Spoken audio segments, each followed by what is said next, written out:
55절 스데반이 성령 충만하여 하늘을 우러러 주목하여 하나님의 영광과 및 예수께서 하나님 우편에 서신 것을 보고 59절 그들이 돌로 스데반을 치니 스데반이 부르짖어 이르되 주 예수 안에 영혼을 받으시옵소서 하고. 오늘 아침 우리가 이 사도행전 7장의 말씀을 한번 살펴봅니다. 사도행전 7장은 이 6장에서 스데반은 7집사 중에 한 사람으로 택함고 세움을 받은 사람입니다. 그래서 교회의 어떤 이 재정적인 관리, 이것이 이제 스데반의 임무였는데, 그러나 그 7집사들도 복음을 전하는 일에 있어서는 언제 어디서든지 담대하게 전했다는 걸 알 수가 있고, 가장 대표적인 사람이 바로 이 스데반입니다. 그래서 이 스데반이 이제 그 자유민들, 리버디노 같은 사람들, 이런 사람들, 쉽게 말해서 율법주의자들입니다. 율법주의자들과 논쟁이 벌어졌고, 그래서 그 논쟁을 이제 이기지 못한 사람들은 스데반을 이제 고소하기 위해서 거짓 증인을 세웠습니다. 그래가지고 이 거짓 증인들이 말했던 내용은 6장에서 보면 6장 13절에 거짓 증인들이 세우니 이 사람이 이 거룩한 곳 성전과 율법을 거슬러 말하기를 마지 않는다. 성전을 거스르고 율법을 거스른다. 나사렛 예수가 이곳을 헐고 모세가 우리에게 준 규례를 고치겠다. 이 소리를 우리가 들었다. 성전을 헐고 율법을 고치겠다. 이 성전과 율법은 유대인 사회 속에서 가장 말로 건드려서도 안 될 그런 가장 핵심적인 부분입니다. 근데 이 성전과 율법에 대해서 이상하게 말했다 하는 이 얘기에 대해서 이제 공회가 모였습니다. 모여서 1절에 보면 대제사장이 이르되 이것이 사실이냐? 이게 진짜냐 하고 이제 신문을 시작하게 되고, 이때부터 이제 이 스데반이 그 앞에 변론을 합니다. 물론 이 변론은 자기를 변호하는 변론이기도 하고 복음을 증거하는 증인으로서의 역할이기도 하고 또 한 사람의 설교자이기도 합니다. 그래서 이 누가는 이 사도행전 7장에서 스데반의 설교를, 긴 설교를 다 기록을 하고 있습니다. 스데반의 설교의 특징을 보면, 첫째는 아브라함부터 시작해서 이 솔로몬이 지었던 성전까지 그 전체 역사, 이스라엘의 역사를 쭉 기록을 했습니다. 이 역사라고 하는 것은 이 말을 듣는, 스데반의 말을 듣는 사람들이 부인할 수 없는 사실입니다. 다 알고 있고 그것을 자랑스럽게 생각을 하는데, 이제 그것을 바라보는 관점에 있어서 어떤 차이가 있는가, 이것을 우리가 한번 살펴볼 수가 있습니다. 스데반이 강조하는 이 설교는, 첫 번째는 이 우리 조상 아브라함이 이 고향 친척을 떠났다. 이 메소포타미아 그곳을 떠나서 갈대아 땅을 떠나서 하란에 거하다가 또 아버지가 죽으니까 가나안 땅으로 들어왔다. 다시 말해서 우리는 하나님 앞에 선택받은 사람이라는 것, 하나님께서 불러내신 하나님의 은혜와 이 선택의 은혜를 받은 사람이라는 것, 이것을 분명히 얘기하고, 그러면서 이 가나안 땅은 하나님께서 아브라함에게 준다고 약속은 했지만 그 당대에는 주지 않고 그 후손들 400년 후에 주신다는 것을 분명히 말씀을 하고, 그 일이 그대로 이루어졌고, 그래서 이 아브라함이 이삭을 낳고 이삭이 야곱을 낳고 12아들들을 낳고, 그리고 12아들들은 또 자기 동생 요셉을 팔아버리고, 그래서 요셉은 애굽에 가서 총리가 되고, 그래서 또 총리가 되어서 결국은 자기 식구들을 다 이제 먹여 살리는 그런 일들을 하고, 그래서 이제 야곱과 함께 75명의 75사람들이 애굽으로 식구들이 들어갑니다. 물론 창세기 그 기록을 보면 70명이 들어가는데 사도행전에서 스데반은 75명이라고 얘기를 합니다. 그러니까 75명이라고 하는 것은 이미 애굽에 있던 요셉과 그리고 그 아내와 그 아들들, 이 사람들을 다 포함한 숫자로 그렇게 우리가 이해를 할 수가 있습니다. 하여튼 먼저 들어가 있거나 나중 들어갔거나 전체가 하나님의 백성들이 애굽으로 들어가는 것, 하나님의 은혜 아니면 이루어질 수 없는 것들을 계속 강조를 합니다. 그러나 그 은혜 속에서 또 결국 하나님께서 자기 백성들을 만드시고, 또 그 다음에 이제 애굽의 왕조가 바뀌어지고 새로운 왕이 일어나고, 그래서 결국은 이스라엘이 애굽의 노예가 되고, 그 가운데서 하나님은 모세를 이제 부르시고 모세를 건져내 태어나게 하시고, 이 모세를 통해서 이스라엘의 구원이 이루어지게 합니다.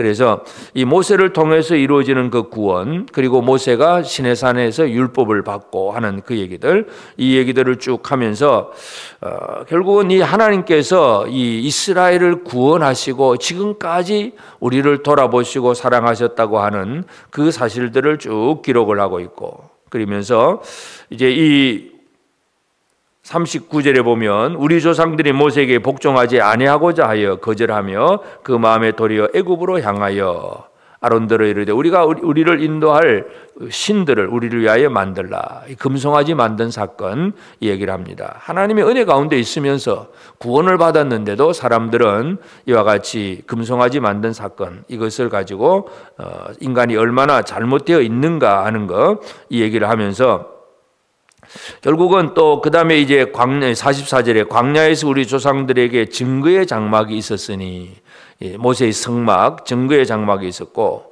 그 양식대로 하나님이 보이신 양식대로 그 성막을 만들었고, 그 다음에 또 쭉 내려와서 다윗 때까지 그것이 있었고, 솔로몬 왕이 이제 그를 위하여 집을 지었다, 이제 성전을 지었다는 얘기를 합니다.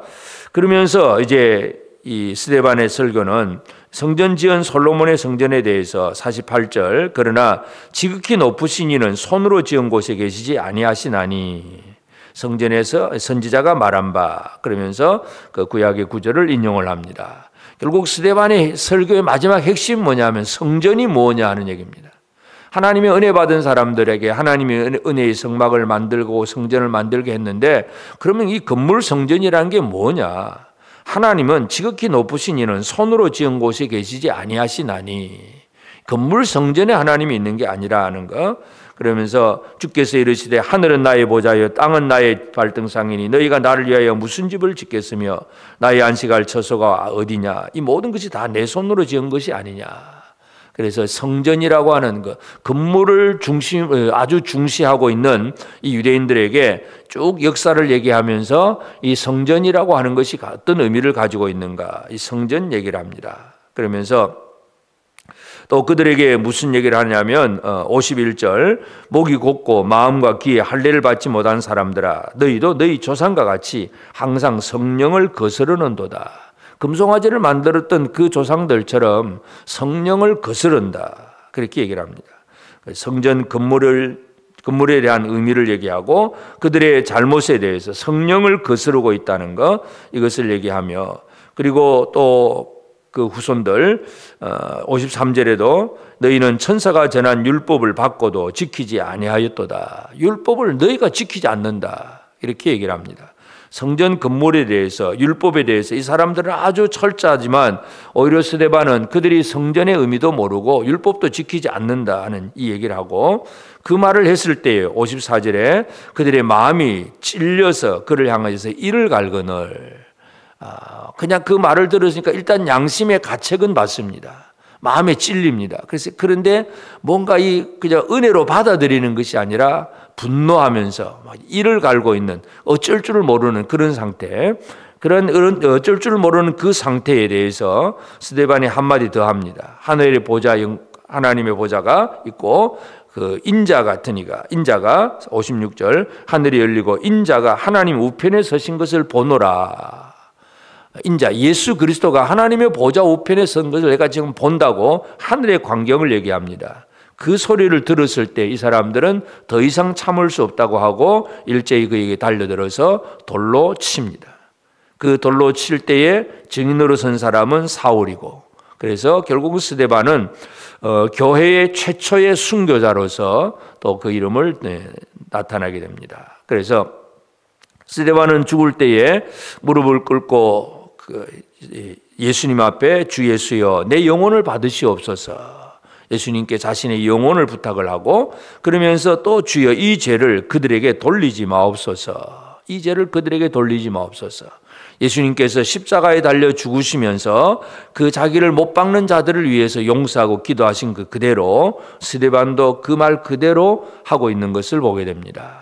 그래서 오늘 우리는 사도행전 7장에 이 스데반의 설교라고 하는 것은 하나님의 놀라운 은혜 속에서 시작된 그 모든 구원의 역사들 속에서 인간들은 얼마나 잘못되어 있는가 하는 부분들, 성전을 만드는 것은 하나님이 그들과 함께 하신다고 하는 그런 어떤 중요한 목적을 가지고 있지만 사람들은 건물 성전에 집착을 하게 되고, 율법을 주셨는데 이 율법도 그냥 문자적으로만 지킨다고 하지만 진정한 성령을 거스리는 것, 하나님의 영을 또 받지 못하는 그런 삶을 살고 있고, 예수를 얘기할 때 예수를 받아들이지 않는 사람들은 오히려 돌로 치는 일들, 이런 일들이 벌어집니다. 그러나 그런 가운데서도 무엇이 이루어져야 되느냐? 바로 교회가 이루어집니다. 교회는 순교자들의 피 위에 세워진 교회라고 하는 것, 우리가 이것을 이해할 수 있습니다. 그래서 참으로 이 복음을 전한다는 것은 그냥 쉬운 일이 아닙니다.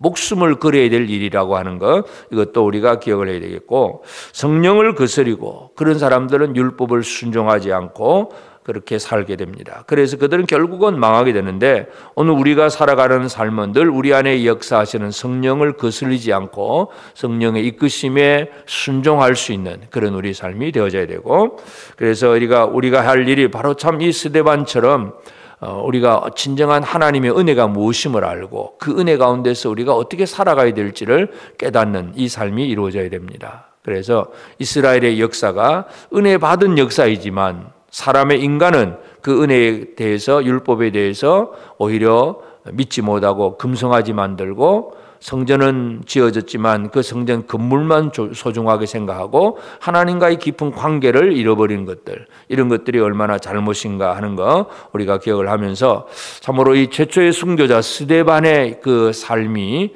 오늘 우리에게 주는 교훈을 다시 한번 꼭 기억을 해야 되겠습니다.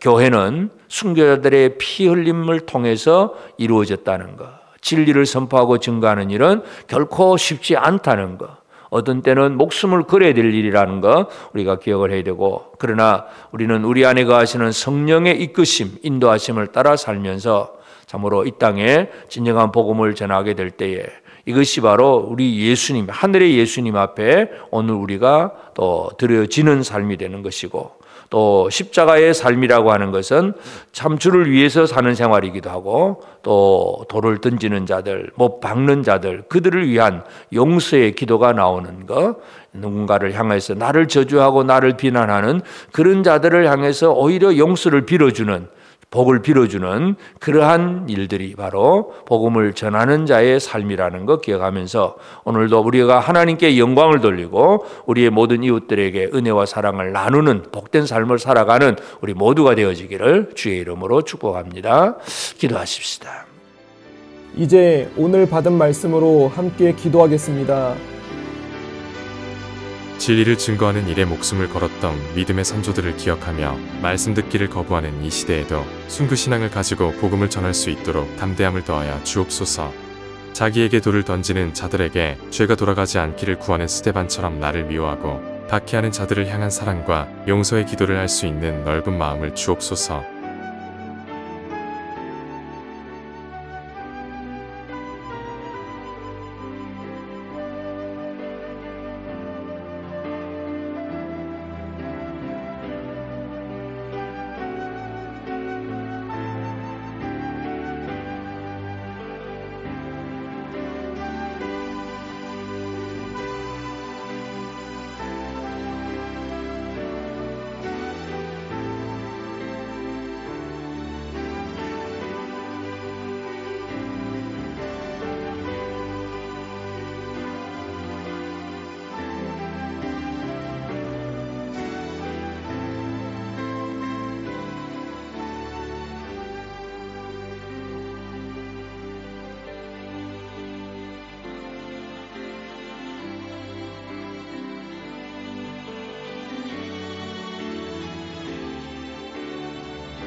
이제 개인의 기도 제목을 가지고 하나님 앞에 기도하시기 바랍니다.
수고하셨습니다.